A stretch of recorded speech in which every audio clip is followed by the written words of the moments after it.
Hello, dear friends, and welcome to ALLATRA TV UK channel.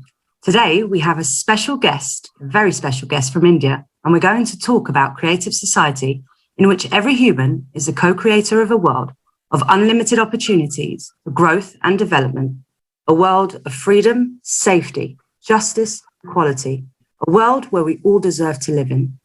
My name is Hanan, and today we'll be hosting this live conversation together with Elena and Alexei.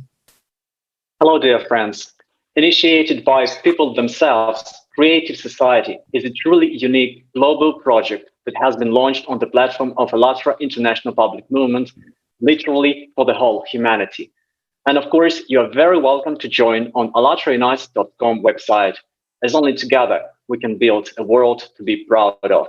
This live conversation is one more step, one more brick for it. Hello, everyone. With great pleasure, I would like to introduce our today's esteemed guest from India, Dr. Kuiljeit Uppaal. Let's watch a short video first, and after that, we'll introduce our guest.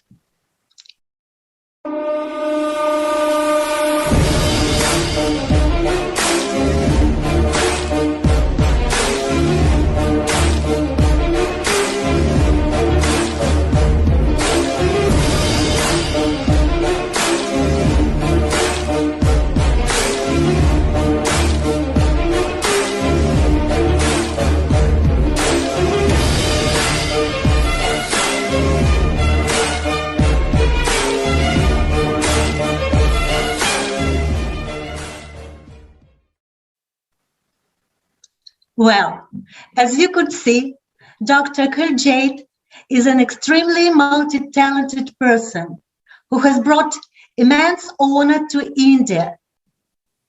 Dr.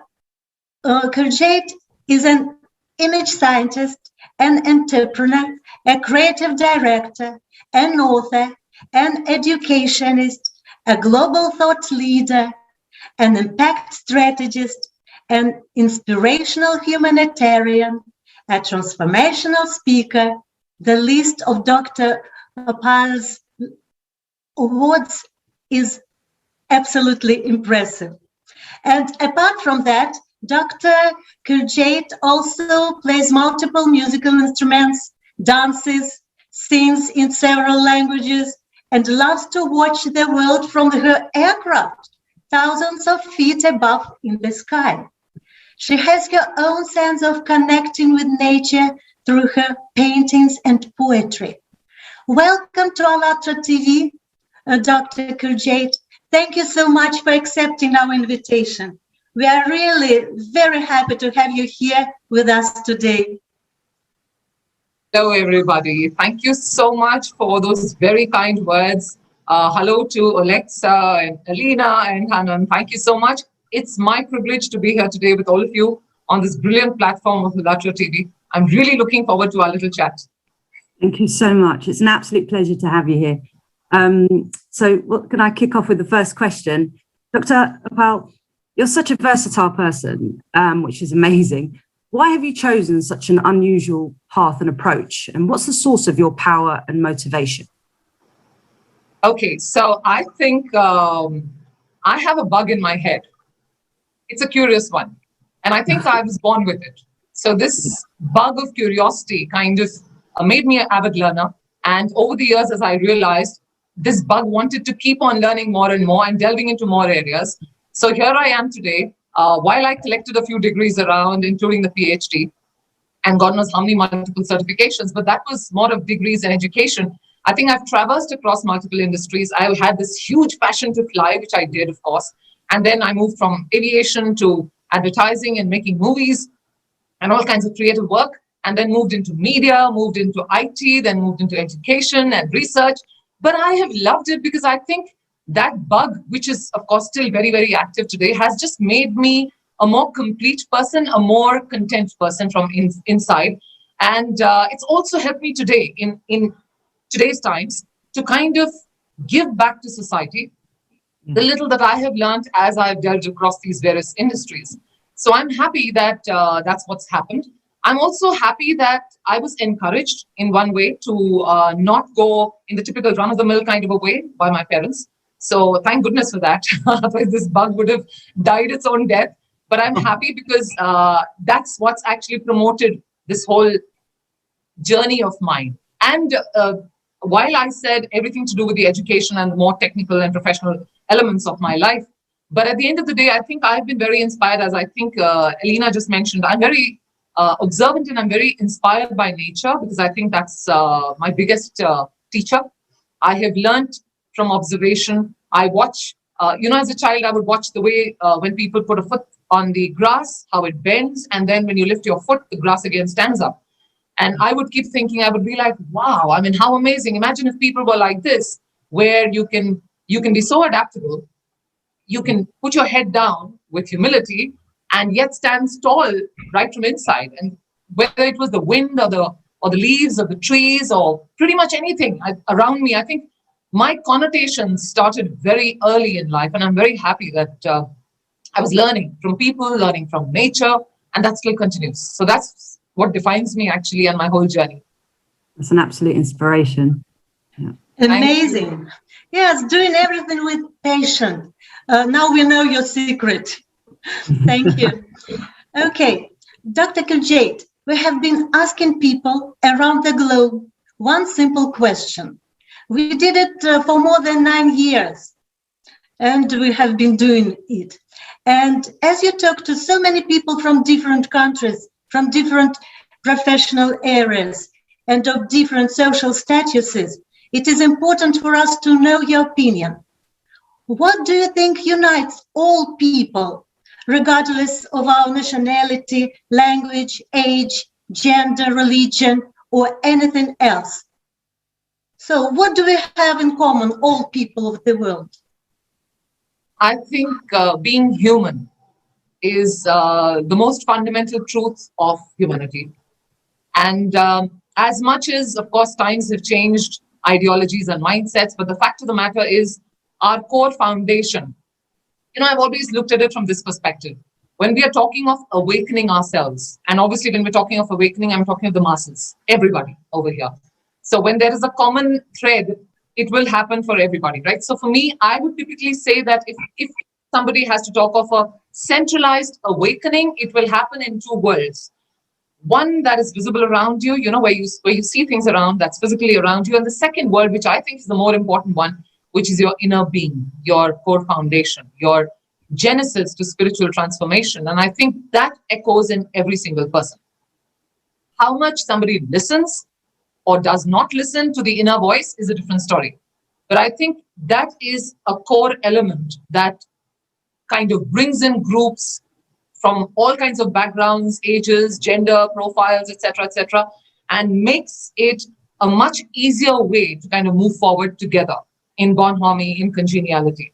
So I think that is, for me, the most important part, just being human and identifying with your core foundation, which, like I said, it's your unadulterated identity of sorts as a human being. And I think it's extremely important to understand the genesis of your spiritual transformation from within. And if everybody does that, there's a great, global mindset that we are then talking of. Mm-hmm. Thank you. Dr. Kuiljeit, if you don't mind, I'll ask you a bit tough question. Yeah, sure. Yeah, I'll try to answer them. On the basis of your West life experience, what would you say? Is there any fair reason for people to be treated differently? Is there any fair reason to consider some people as better and some as worse? Would you say that some of us deserve more than the others? I certainly don't believe that there has to be any disparity or any discrimination of any kind. I believe that when we're talking of humanity, obviously it's been one God who is our Father Almighty, right? And He has made us enter this world as people of equal order. It is us, unfortunately, who start making these dimensions that go tangential to the core essence of what He brought us in on Mother Earth. And I truly believe that nobody is extra special. I think we are all very special, and that's very important. So for me, if I'm looking at any person, be it from whichever longitude or latitude the person belongs to, whatever background, I would say that person is very much an equal. And I think that's the moot message that everybody must have. We are in an inclusive and equal society. And even if we don't have, we should try and create a society that is happy and cohesive and where we respect each other's presence. We respect the backgrounds. We respect the thinking. We accept people around us with love, with humility, with gratitude. I think every time we meet, like right now, I'm interacting with the three beautiful people, all the three of you. I'm gratified in my heart that I'm interacting with three wonderful people. And I think each one comes with such a beautiful dimension. The biggest truth here today, in today's times, has to be we and not I. I think it's a world of collaboration. It's a world of us and not I, me, myself. I think that has to kind of get sort of eliminated in one way, minus writing essays in English when we need to use these things. But I think if we speak, the world is in a more unified manner in terms of the mind, the body, the spirit, the soul, everything. So I truly believe that even if you look at it very rationally, it has to be a mind and a heart that respects all. An equal society where everybody has equal rights and has an absolute, shall I say, relevance of being as special as the other. So I think it is extremely important. And that's why I also contest often this whole thought of leadership. When I talk of leadership, maybe it comes also as a woman, where innately I think we women, we bring up our kids. Not that the fathers don't, of course they do, but I'm just saying in terms of giving birth and all of that. So I truly believe that there's a whole concept of leadership with love and support. So you don't have to lead as in lead. So even the whole ideology for me in terms of leadership is always with love and cohesive support. So I think definitely, Alexi, if I'm answering your question, I don't believe that there should be any, any discrimination of any kind. Nobody's extra special. Like I said, everybody is as beautiful and special in this world. Mm-hmm. Great, thank you. Such just words. Thank you. So, Dr. Kuiljeit, as your advisor and office bearer of many women organizations around the world, would you please share your view of the situation with gender equality nowadays? What did encourage you to start creating a robust ecosystem for empowerment of women globally? Okay, yes, I do engage with a lot of women groups, as you said. And the good thing is they're all global groups, most of them. Other than, I think, the one which I have in India, where I'm the national president for the Women Indian Chamber of Commerce and Industry. So there it's more localized and more domestic. But typically speaking, I think I'm engaging with very many groups around, and it's beautiful.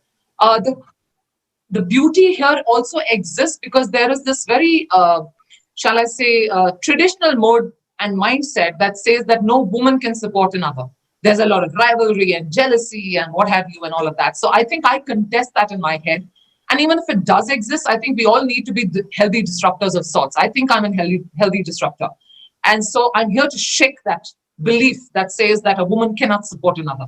So quite a few organizations that I'm part of where people do come across such situations or they have this belief, the first thing that I talk of is, just supporting each other as human beings. I think that's the beauty of that word, being human, rather than having the gender, attached to it. Just treating everybody as beautifully and, as an equal. And when it comes to gender equality, as you said, I think while it does exist, and I'm not going to deny that, there is a lot of stuff that's been happening. I mean, we've seen so much of work that goes around, the equality. But I think it's healthy to understand that while we tutor girls about the way they are supposed to kind of, I won't say fight for rights, but stand for yourself, it's also equally important for the men in our lives to understand and support the same. I think it's extremely important. And it's happening. It's not that it's not happening, but we have a long way to go. We have to face the fact. There's a long way to go. There is a lot of stuff that happens at the work front, but in today's times, we are seeing a lot of women breaking the glass ceiling, trying to come up with new ways. And of course, there are so many women organizations that have mushroomed over the years now, and I'm happy in a way. I don't know how many men organizations have opened up in that same manner, but I think That's just in jest, by the way. I think it's a good thing as long as we understand that we need to stand for ourselves as people. Logic has to drive all of these issues more than trying to feel like a victim. I think when you feel victimized all the while, you stop progressing in your mindset. And I truly believe that, while things have happened in the past, if they have, to whoever, you have to take them as learnings and see what you can do next. So I'm more of a future-driven kind of a person. I look at solutions more than delving into the problems. So any kind of inequality that does exist has to be addressed and must be taken up, for sure, but in the right and rational manner. And I believe that that's happening to a large extent across the world. Dr. Kuiljeit, apart from inequality, what would you call the main problems, the main troubles of the contemporary world? Literally, what makes you sad most of all about this world?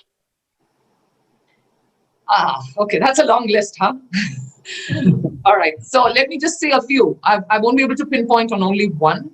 So like I said, first thing is, like I spoke about the awakening, right? So I think most of us are not connected with our inner beings.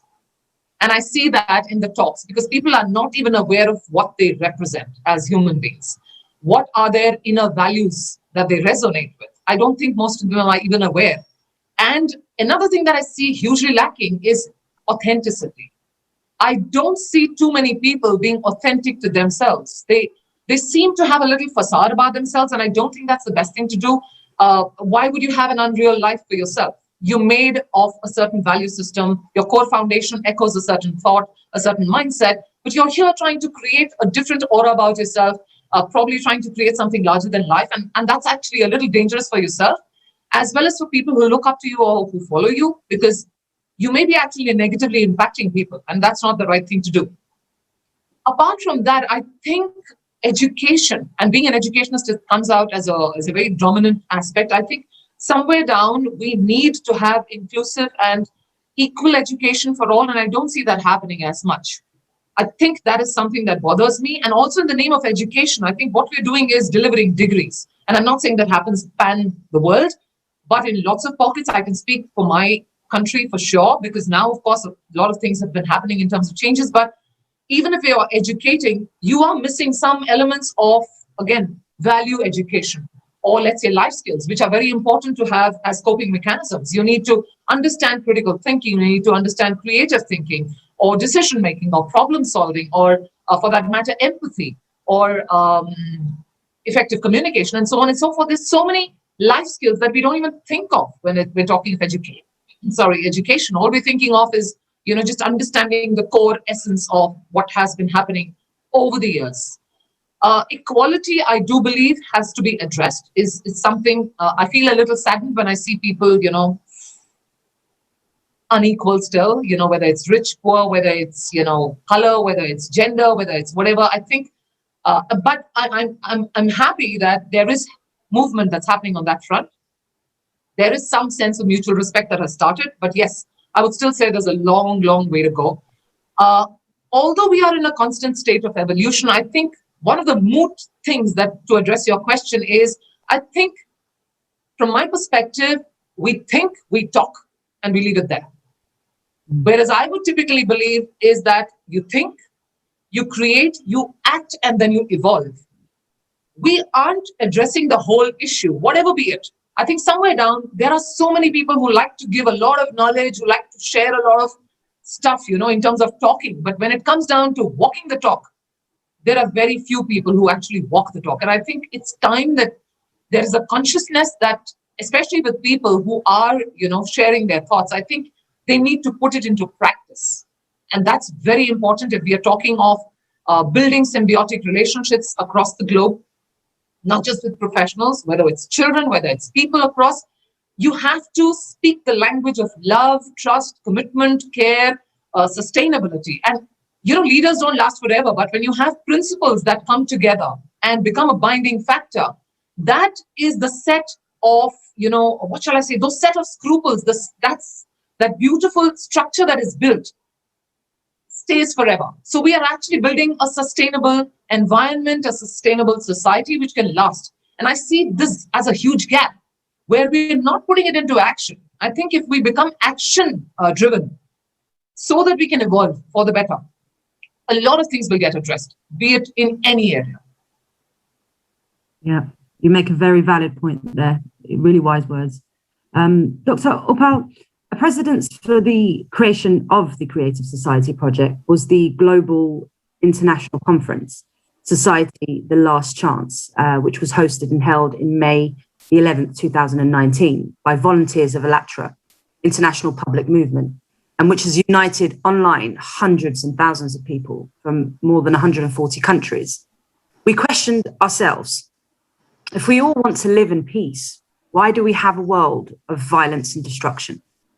The conference has led to the conclusion that the main problem of contemporary humanity is the consumerist format of society, and that the only way out of the current dead-end situation is a change of the society format entirely, from a consumerist to a creative one.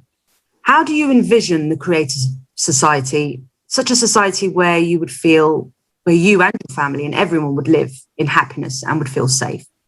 Feel free to touch on any, on all aspects of human life. Okay, I think, and that's a very valid thing. I have to congratulate everybody at ALLATRA, honestly, for this great movement. Thank goodness 2019 happened. That at least, there's been this movement and it's driven it so beautifully. So I completely, kind of resound with the mood message that the Creative Society is all about, the platform is all about. You've spoken of, I think I read the website, it spoke of a full-flowing creative river. I loved that phrase. And it said something like, the society that will create a new form of existence and create favorable conditions for revival, etc., etc. And I just loved that whole thought.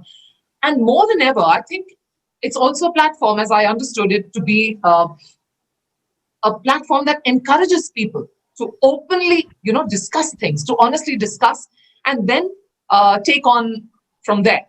And I understand we're in the first phase. I did go through all of that, and I have to compliment all of the people who have contributed. I also understand that there's this you have these 8 foundations of the Creative Society, which have emerged out of, interactions with thousands of people from across the globe. So how beautiful can that get? It's just truly amazing.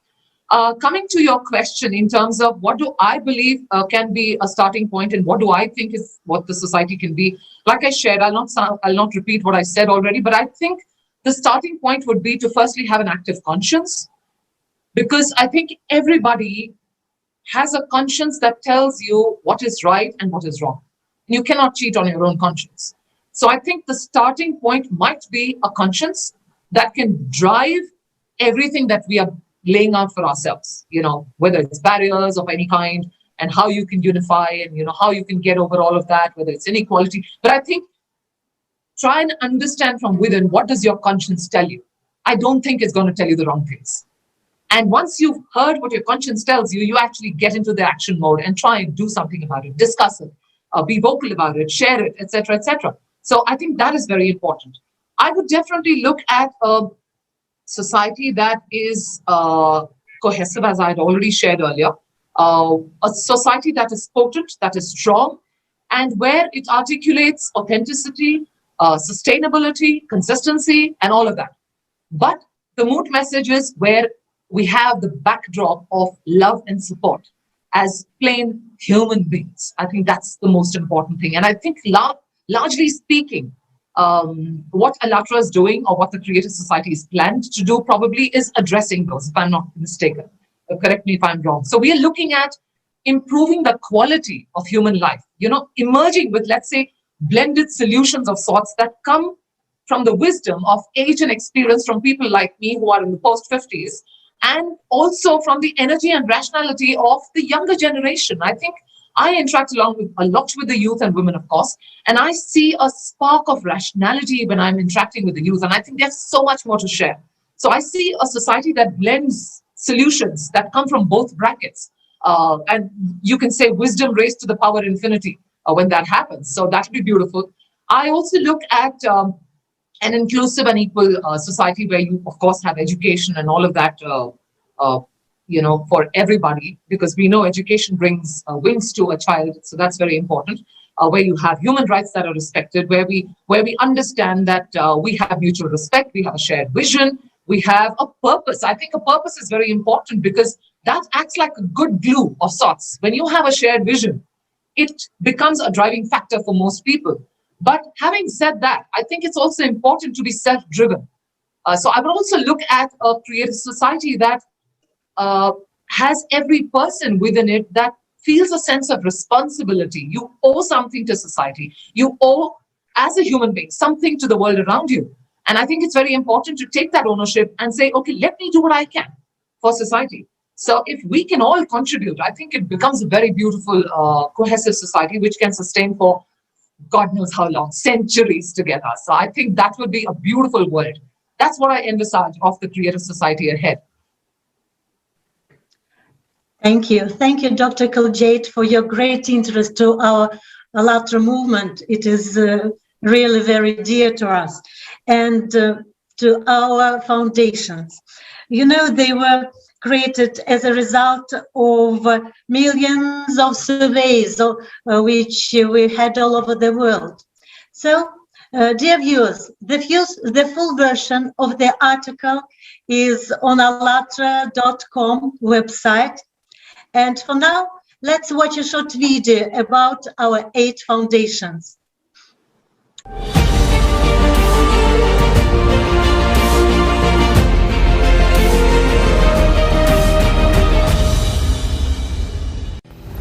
The biggest social polling in our entire history of civilization has been conducted during the last 10 years by people around the world. 180 countries, millions of people of different social statuses, denominations, nationalities, talk about the society in which they want to live in. And this is a creative society. Based on the answers of the people from around the world, 8 foundations of creative society were established. A society where all people can live in happiness, peace, and prosperity. This is that very society that our prophets bequeathed to us. All prophets talked about the value of life, freedom, honesty, common human values, equality before God, mutual respect, and unification of people, about love for each other. They talked about the common truth and about the world which we can create. The prophet said, there will be a time when we're able to build a creative society. We are honored to live in the time which the prophets talked about, when everyone is chosen.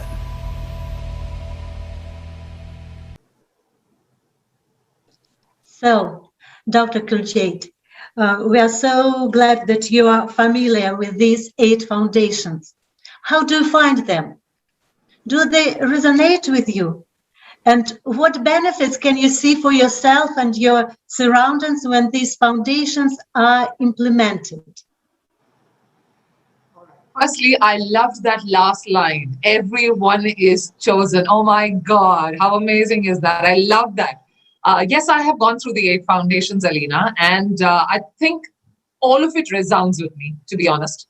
As I was reading it through, I was like, wow, this is like a building block of sorts, which can apply to pretty much anyone across the world, all sorts of units, whether it's a unit as small as a family, to societies, to communities, to professional spheres, to countries, everywhere. I mean, I was looking at it and I was like, wow, it's fantastic. It kind of, and I think I realized why I'm saying that. I realized because, as you said, the whole activity has emerged from a discussion with so many people from across the globe. So it is us thinking about us.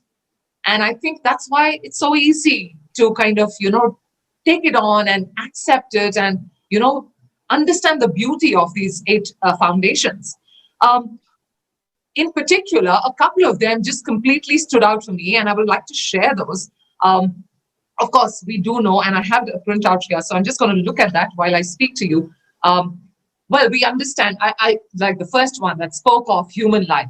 Absolutely, I mean, what can be more valuable than human life?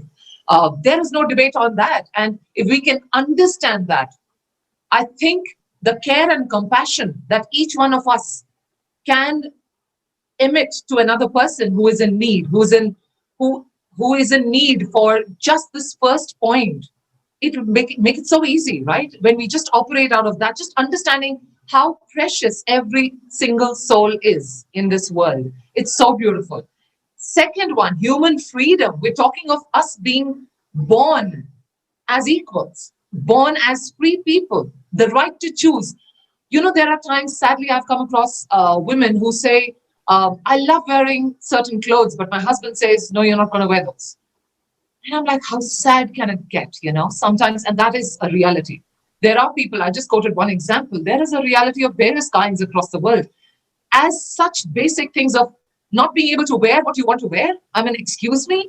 Somebody said, my husband doesn't like me wearing lipstick. I'm like, hello?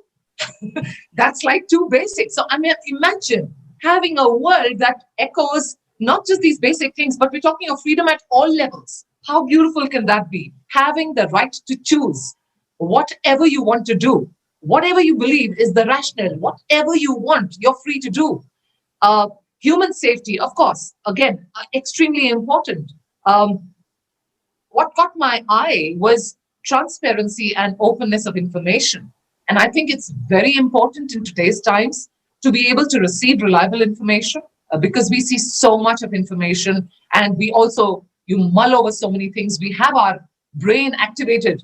You know, you always have new neurons that are building up, you know, from, we know that every time you're studying something, you're reading something, you're learning something, there is this new neural connection that you're building in your brain all the while, right? So it deserves that kind of food. And we deserve that right to receive the right and reliable information, which is honest, which is open. And I think that's a great way to kind of sound off most of the things that we're doing in life. For me, in terms of the work I do, I think the creative ideology was something that was really strong. Because here I'm speaking in my own words that I say, I'm speaking of people turning into spiritual warriors, you know, inner spiritual warriors. This is the terminology I often use. And when I read this particular thing about, you know, the priority being humaneness or for that matter, high spiritual and moral aspirations of a human being, mutual respect, strengthening of friendships, virtue, humanity, I was like, oh my God, this is exactly what I resound with. I would love it if everybody starts looking at this and every single word is so valuable here. And it's so meaningful, you know, where you can have moral values attached. And I think this is the time for every person on the globe to start looking at the creative ideology. I think it's amazing because this is just this, it's not even the tip of the iceberg. We just have to step into it and we will realize how powerful we can make ourselves to be. How powerful can our modus operandi be every single time we step out to do a certain task for humanity, for others, or for whatever we want to put our minds to. It's becoming like more and more beautiful for ourselves. I think that can only happen when you have an ideology as has been defined by the Creative Society. It's beautiful. And in conjunction was point 6, which was development of personality. As an image scientist, the work that I have researched, I have gone into the study of psychology, sociology, anthropology, semiotics, communication, design, aesthetics, all of that, mathematics and whatnot, and created mathematical models. I've studied human beings. So I know when we're talking of development of personalities, it is so, so critical. It is so critical. And like I said earlier, it's not only about education.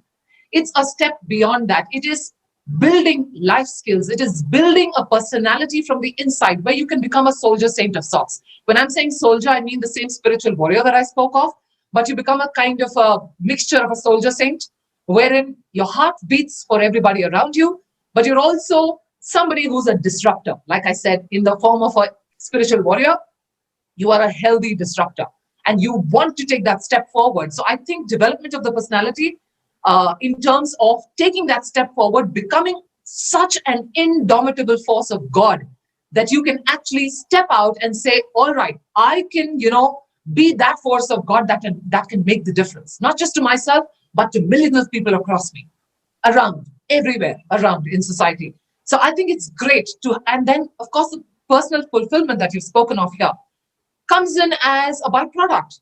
Once you're powerful enough, once you are the warrior, like I said, that spiritual warrior that is disrupting all the wrong things and coming in and replacing it with the good things around, I think it becomes even more beautiful to be able to do that. Of course, to do that, I think you have to be self-motivated. That goes without saying, to be able to, do things for the larger good, which I think is, again, part of it. Justice and equality, again, like I spoke of, I think it's only fair to be equal and to treat everyone equally, to understand that being human is our only identity, and our most critical identity is just being a good human being, where our heart beats for others, our soul beats for others, and I think that's very important. So where we can have justice and equality and all of that, I think it'll make it a very even and a beautiful world. Your 8th point was, again, very interesting for me, a self-governing society, because here it was all about taking charge, the power from within. And when I'm saying power from within, it's also because who is the creative society? It's you, me, him, her, everyone, right? Everybody here. So we're talking of inclusivity, and we're talking of a concept of power within that. So it is taking charge, being like a master of your actions, being on a self-ignition mode where you say, okay, fine, I don't need somebody to tell me that I need to do this. I take the onus on myself to make the difference. Gandhiji said, be the change you want to see in the world. So it is quite akin to that kind of an ideology, which talks of, just taking on that ownership, the self-ownership. And the beautiful part of this 8th point is that if we have a self-governing society, we can definitely look at a sustainable society for many, many, many centuries. I spoke of, to some extent, this area where, you can create, you as in all of us, can create that beautiful, precious structure and cherish that for years together. You and I may not be there, but the generations that will be there will cherish, because something beautiful has been created. And I think your 8th point is actually talking about all of this, where the resolution that we have spoken of is socially so important. It is significant socially, and we are addressing every single thing that human life addresses, whether it's through public discussion or through votes, whatever, but we create a beautiful structure of sorts. It's like a precious diamond that we've created. And I'm not saying that diamonds are the only things that are precious. I think the heart and the soul is far more precious. But I'm just saying that whatever we create, that sustains itself. The ethos, the principles are the guiding factors for us for many, many generations. So it's all in all, I think, very beautiful. For me, personally speaking, as you asked me, Alina, I think all of it is a beautiful, I don't know the right word to use, but it's a beautiful experience. If I think every time I'm probably going to create a copy of this and put it up close to my vision board, which I use very often. I think because vision board is something I see probably multiple times in a day and remind myself that I need to do this, I need to do this. Every single time I think I'm going to go past a single word that is mentioned on these 8 foundations, I'm just going to smile, because I'm going to breathe it. I'm going to experience it and see what newer ideas come my way, so that I can keep continuing to impact people in the way, in the little way that I do. Like I said, I engage a lot with the youth and women, especially across the world. I don't ignore men. I mean, I do it with them too, but I have a soft corner for the youth, because I believe that they are the future young crop of the world, and they are going to be determining our future ahead. So for me, it's very, very important that I deal with them. I keep telling them, build action plans for yourself. You create a vision board and, incorporate it into your life and do what you can to try and just make every single thing you do more meaningful. I hope I can be a mouthpiece here for what these 8 foundations of the creative society talk of. And I think I will probably be one of those action takers to try and see whatever I can do and try and make this, this whole movement even stronger, even more powerful through a human connect, which I think today is imperative. We need to build our foundations, because at the end of the day, it's all about that. And I know there are a lot of people who will ask tons of questions, and I think that's rightful, that's healthy. We must know why we are doing this at the end of the day. So if we have to do a root cause analysis or a why analysis, so be it. Let's ask questions to ourselves, because only when we ask questions to ourselves will we emerge with answers. And I think that will only contribute to this journey of the 8 steps that we have, the 8 foundations that we have laid out. And of course, the mindset will definitely determine it. We have to move forward as a cohesive group, positively inclined in the right direction to try and build that structure for ourselves systematically, and make sure that we do whatever it takes. Because, I truly believe a desire changes almost nothing. A decision will change something, but determination and perseverance changes everything. So if we are at it, we can create our own personal mission statements through these 8 points that we have as the 8 foundations of the creative society. And, just go on and create this beautiful world that we have envisaged. Dr. Uppaal, you provoke so much thought, and in the detail that you've had me mesmerized as you speak. So it's beautiful that you've got all these ideas, and in all honesty, you've kind of answered the question that I'm going to pose to you. But as you've kind of rightly demonstrated, there's nothing new in these foundations. In principle, which they contain, we can find these principles in lots of constitutions and international legal documents. And millions of interviews have proven that we all know how we would like to live. We all know what we want. But for some reason, we don't live like this. So you kind of already answered the question, that's in terms of what steps we can make. And one of the things you said was, which I really, really resonated with me was, let your heart beat for others. Just as it beats for you, let your heart beat for others, and connect, that human connection. But and another thing you mentioned just now was the mission statement. So what would you say, kind of in the simplest form, what would be the first step you would advise people to take so that we could kind of create this society, this creative society, in the shortest time possible? Okay, so a couple of things. Let me just list them out. I would say first thing is the acceptance of the truth that we need to do something first. So I think most of us are oblivious of that itself in the first place. So I think the first thing would be acceptance from within, that I can be a change maker. I have the capacity to be a change maker. I can be a healthy disruptor, like I said. Once you have that sorted, I think the next thing is to get into action, to see what are the things you can do. So I think it's always healthy to list out in your own individual capacity what you think. So create an action plan of sorts. And like I said, I create my vision board. I think it's very important to have a vision board because it acts like a reminder. It also tells you, as you're moving along in your journey, how close you are. And I think it also acts like a motivator of sorts, if I may say. It makes sure you're doing work, and it's not just, randomly something that comes to your head one particular day and then a year goes by and you've done nothing. So I think that's very important. I think a movement like this needs the support of a lot of people who are engaging. So I think in today's terminology, going viral, if I may say, is a very healthy thing, and it doesn't take rocket science to understand today in today's digital age how that can happen. But I think you're going the right direction in one way, by the way. The Creative Society, I think by having this engagement that's happening with a number of people, it's a great thing. But coming at a more personal level, I think it's important for us to understand what we can do. And like I said, we can ask questions to ourselves, a million questions if need be, but come to the moot message that you can deliver this.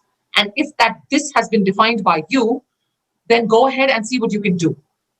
Another very important thing I would believe is, like I mentioned earlier, the authenticity. Because I think when you're being authentic, you start thinking the right way, the rational, the sense of rationale prevails in a much stronger manner.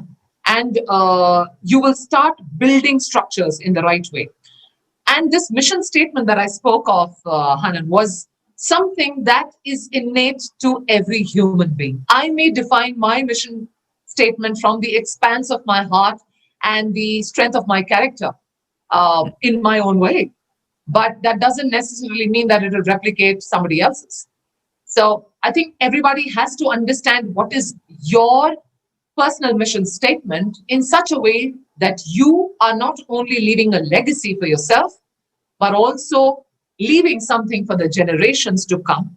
And apart from that, you have actually added a more beautiful element to the world. You know, there was this very beautiful Mexican proverb I came across the other day. I'll share that. Maybe it'll kind of sort of amplify what I just said. The saying is, they thought they buried us. They didn't know we were seeds. I loved it when I came across it. You know, no matter how deep you are under the soil, the fact is each one of us is supremely, supremely gifted, is supremely special. And if we all realize that each one, like a seed, can start germinating from even if it's under the ground, but germinate to stand and rise like a sapling and then grow into this beautiful tree that not only provides shelter and fruit to others and also takes care of herself or himself, you can sustain for so long. So I think each one needs to understand the power from within. And once they understand the power from within, that power will translate into beauty and action externally. So I think that is, if I try to give a little shortcut statement, I think that's it. Identifying the indomitable beauty and the power from within, and then translating it into action for the world around you, to leave a legacy in your own way. Dr. Kuiljeit, many thanks for such a great suggestion.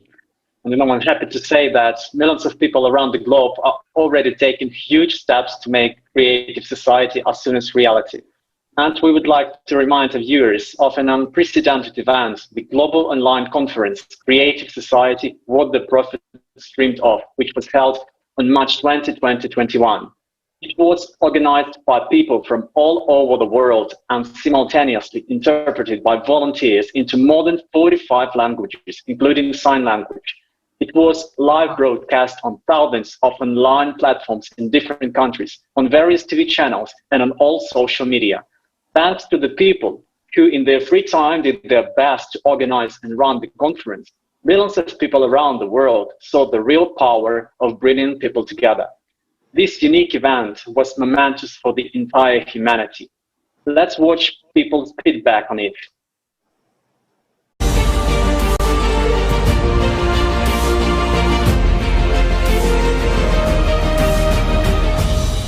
Amazing, I'm so overwhelmed. I'm so grateful to be part of this Creative Society program. Thank you guys. Let's keep doing this until we unite mankind. It was a humbling and exciting and inspiring experience to all of us. We want this world to be a better place. We want to leave this world better than when we found it. I'm honored and I'm flattered just getting to know the idea of this conference and just watching how diverse it was, and you know, understanding that how God is love and how we can love each other equally. In total, I have heard, I've listened, and I've understood from the people around the world the way people actually pour their heart out. And it was so phenomenal to see people from different religions but talking almost the same language.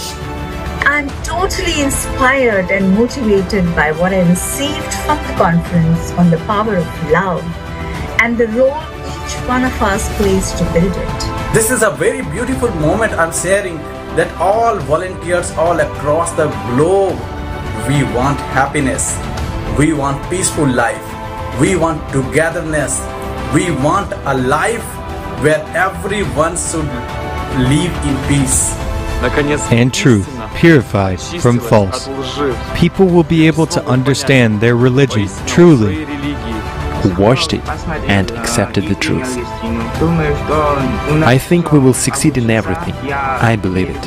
The importance of the Creative Society, as I understand it, is to implement all the good qualities of a person. Such freedom of spirit, such unification of people, such an example of what people who feel the need and strive for the freedom can do. Feel the need for this unification because they understand that these are such times that we simply have no other option. And besides, it is a need, the need of every heart.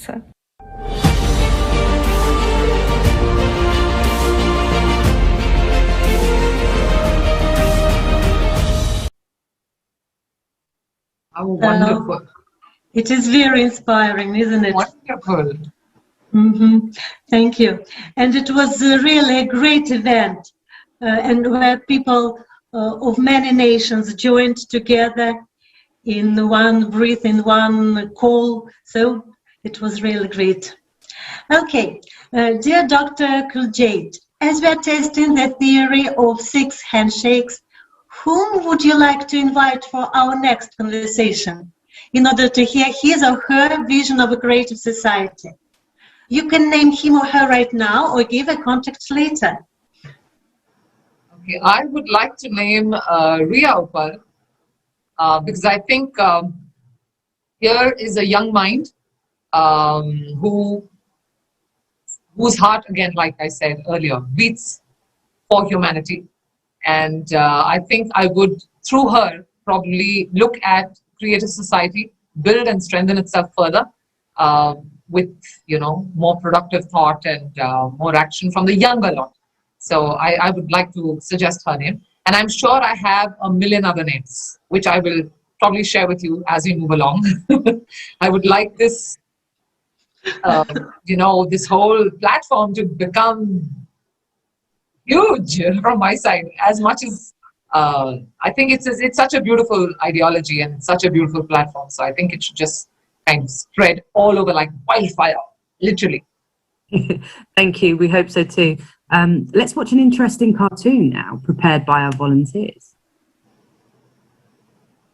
Elephants are habituated to a rope since childhood. First, they are tied to a tree, and an elephant calf trying to escape understands that the rope is many times stronger than him. Then, already being a grown-up elephant, he no longer even makes attempts to become free, because he understands that the rope, which is stronger than him, will win anyway. And when already a human who, well, the strength of a human and an elephant is incomparable, but an elephant still submits to a human and follows him with his head down, is the same in human society. The whole point, imagine. An ordinary human, skinny and little, is leading an elephant on a rope. Why? Because the elephant believes that the rope is holding him. Friends, we have the same thing. Nothing is holding us, except our imaginary rope. And I would simply like to say, friends, let us stop being stupid elephants and let's become humans.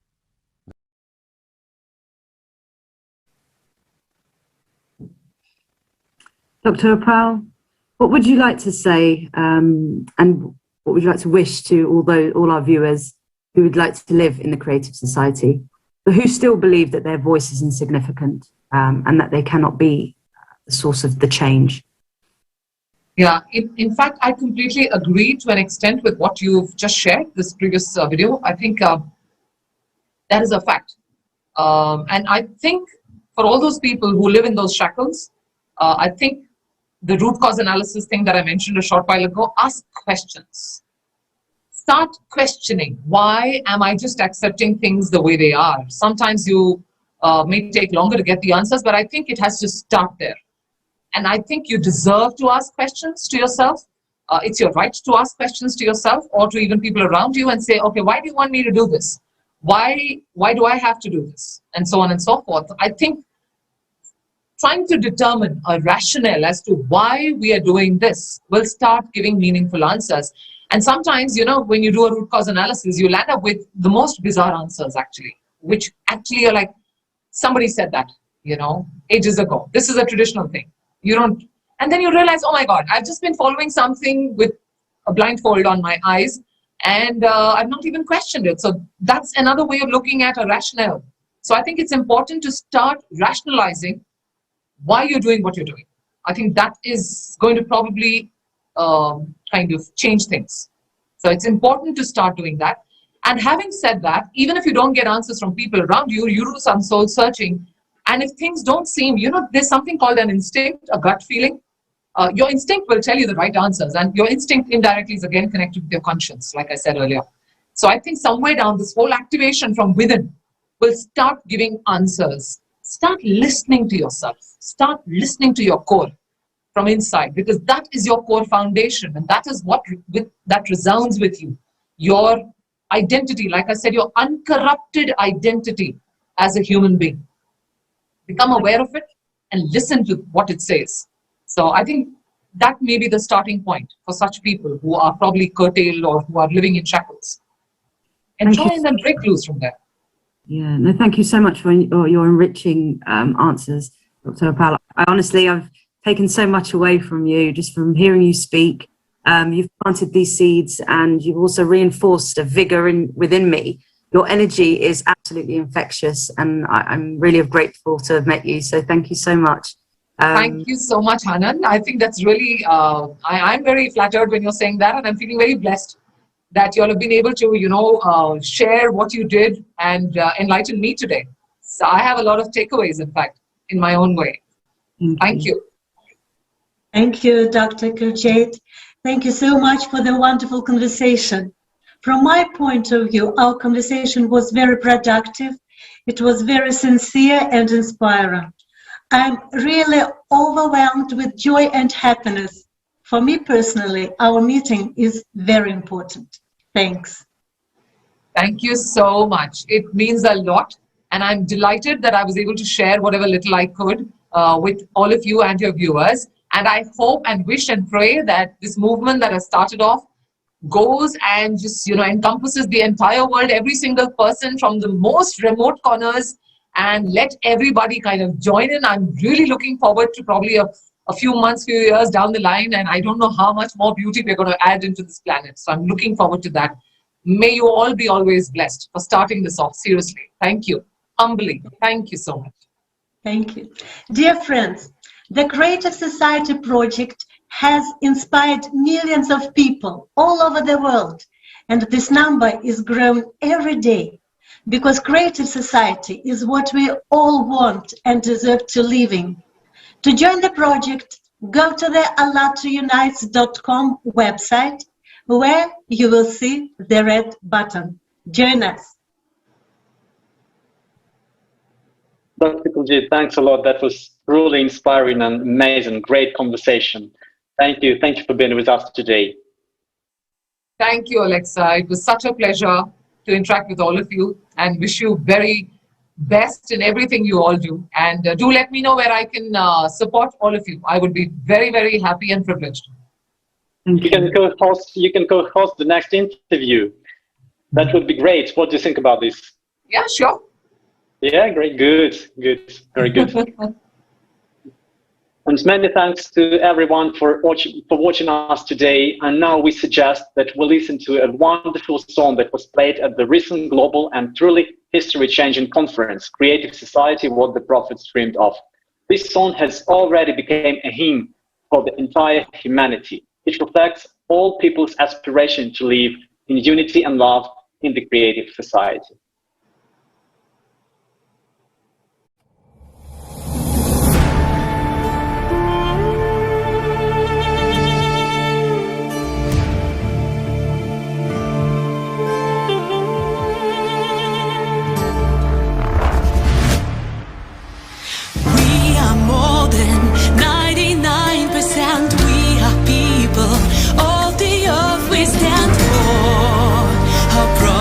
Words and truth.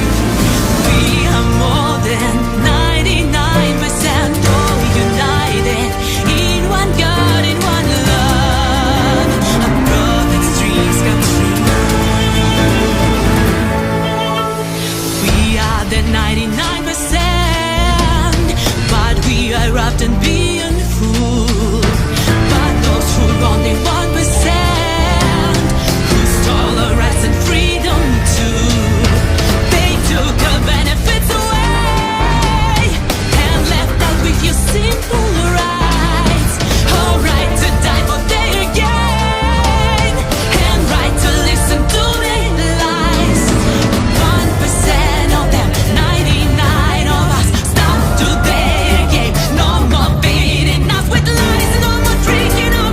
No more